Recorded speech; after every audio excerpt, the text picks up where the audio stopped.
Welcome back, class. This video will be your lesson demonstration for your 2-point perspective unit. Please make sure you pay close attention so you know how to follow the proper lesson steps and procedures so you can earn the best possible grade.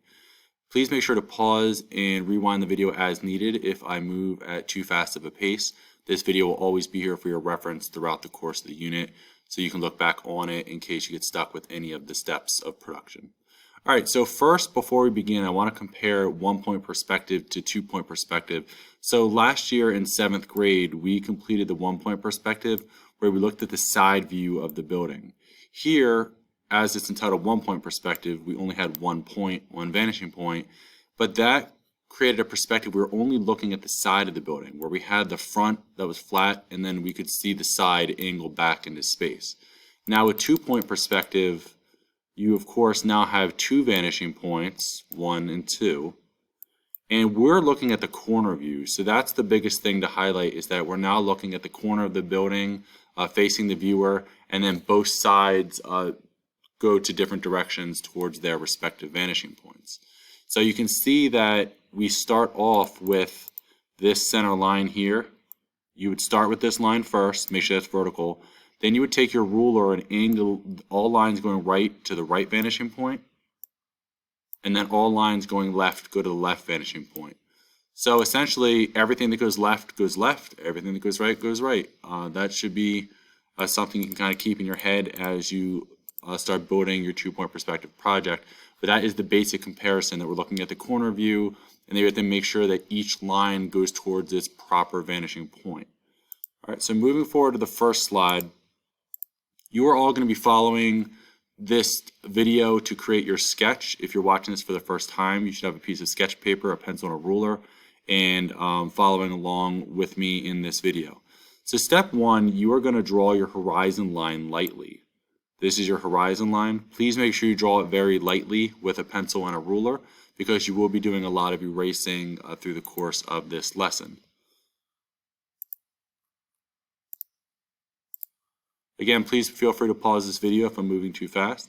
Step 2, once you have your horizon line, you're now going to add your 2 vanishing points anywhere on your horizon line. So as long as they're on the line, it's okay. You want to make sure that it's not spaced too close together, but just make your 2 points on the horizon line, and also make those lightly, because you will be erasing those as well through the course of the project.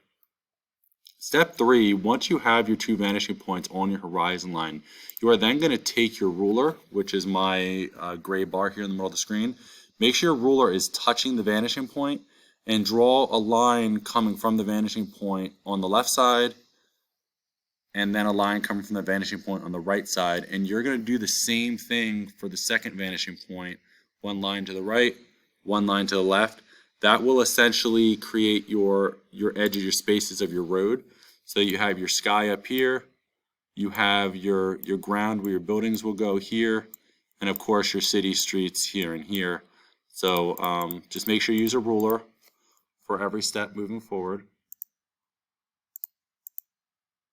And step 4, instead of just having your straight lines that show a flat division between the concrete and the street, take your ruler and then create a separate line. So if this was your first line, pivot your ruler on the vanishing point. Make sure it's still touching the vanishing point. It helps to have your pencil resting on the vanishing point, and you just kind of pivot your ruler around it. Draw a second line, and then your third line pretty close to your second line, and that will create the thickness of a curb to make it look like you can walk up on it. And to demonstrate that, so here it kind of looks like you can step up onto the curb on any of the sides. It just adds a level of detail and realism for your project. Again, please pause and rewind as needed. I know I am moving at a pretty quick rate because my limit for the video is short. So going to the next step, now we have our basic framework. Even though we're on step 5, this really is kind of our first step of the project.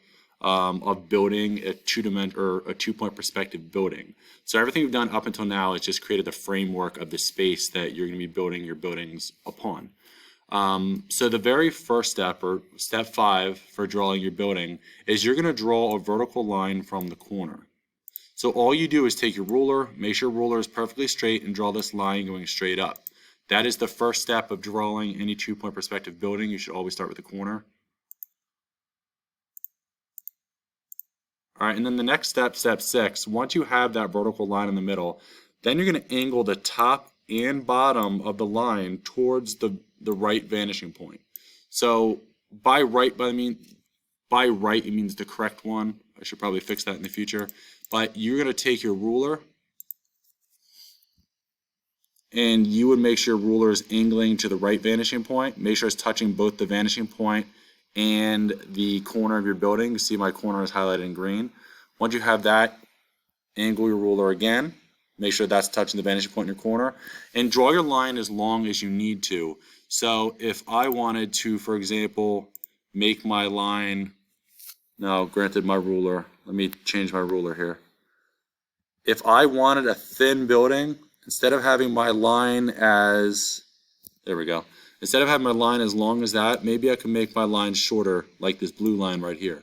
But the main thing that I want to highlight or point out is you do not need to draw your line like this. The ruler creates the angle of the line, so it goes in a specific direction. You do not need to draw your line the length of the ruler. All that's going to do is cause a lot more erasing for you as you move forward. All right, so let me erase that blue line. So once you angled your lines to the right vanishing point, you're going to do the same thing on the left. Remember, all lines that angle left go to the left vanishing point, and all lines that angle right go to the right vanishing point. So we've now drawn our vertical line.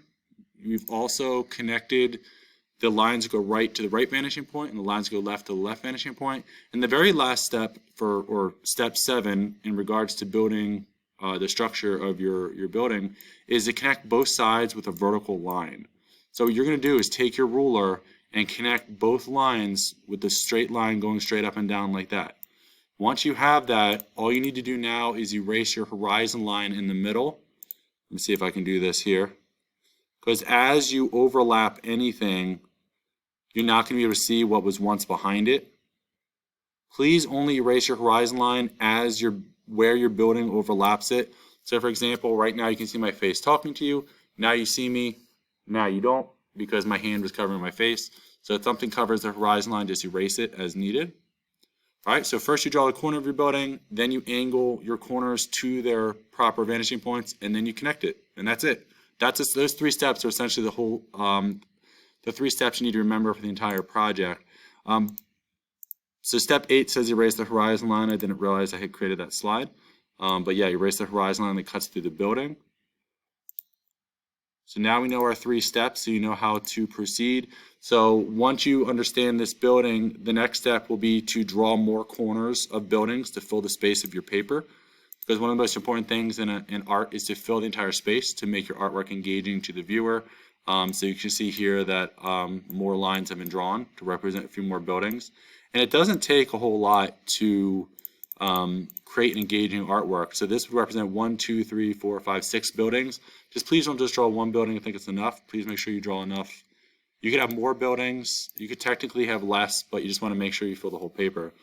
So then you're going to repeat steps 5 through 6, where you angle the lines from all the corners. So you can see all the new corners I added.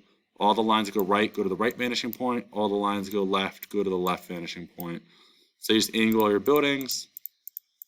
And then step 11 should be to repeat step 7. Well, that essentially would be it. I must have skipped that. But the final step would be to connect your lines here and make sure that your buildings are solid before you move on to the next. And then now we have the space of our paper filled. So now we actually want to add some individuality to our buildings. We want to add some details to them. So that would mean adding doors, windows, steps, balconies, staircases, AC units, whatever, anything you can think of to give each building its own identity. And please don't just add one door and one window. Make sure you're really trying to construct a building that looks like it could exist in our reality.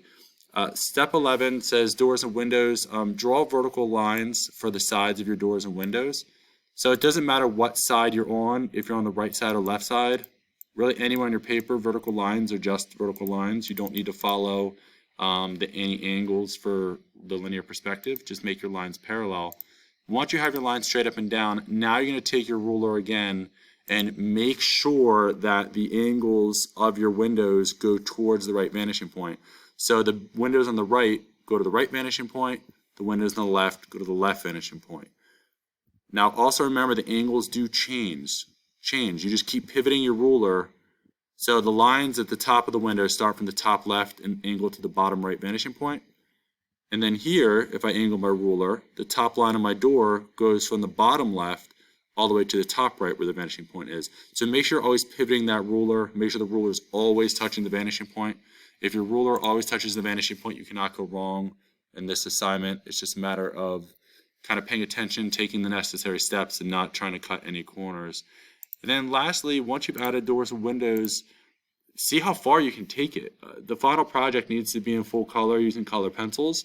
Each building should have its own identity. Yours does not necessarily need to look like this example, but this example shows how far it can be pushed. And really, you can make an artwork even much more detailed.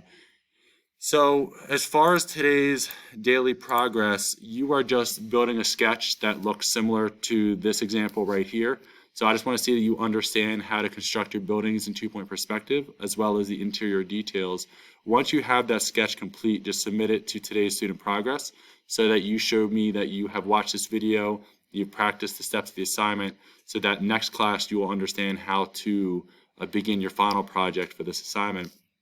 And tomorrow we're going to be investigating or looking at different types of two-point perspective artworks where you don't just need to draw a city. You could do either a city landscape like the one we did today. You could do an interior space like a kitchen or a room in your house.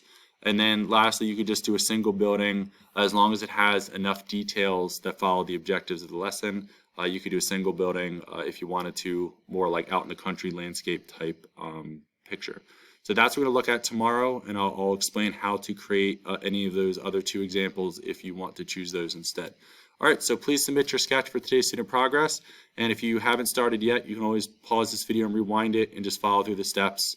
You can even just pause it without hearing my voice and just kind of skip through slide by slide so you know how to construct your project. All right, guys, that's everything for today. Please message me if you have any questions. I look forward to seeing your sketches, and I'll make sure to help anyone who still has some issues with their sketch. I'll make some edits and send them back your way via email to make sure you are comfortable starting on the final project next class. All right, guys, look forward to seeing your projects, and I will talk to you soon. All right, bye.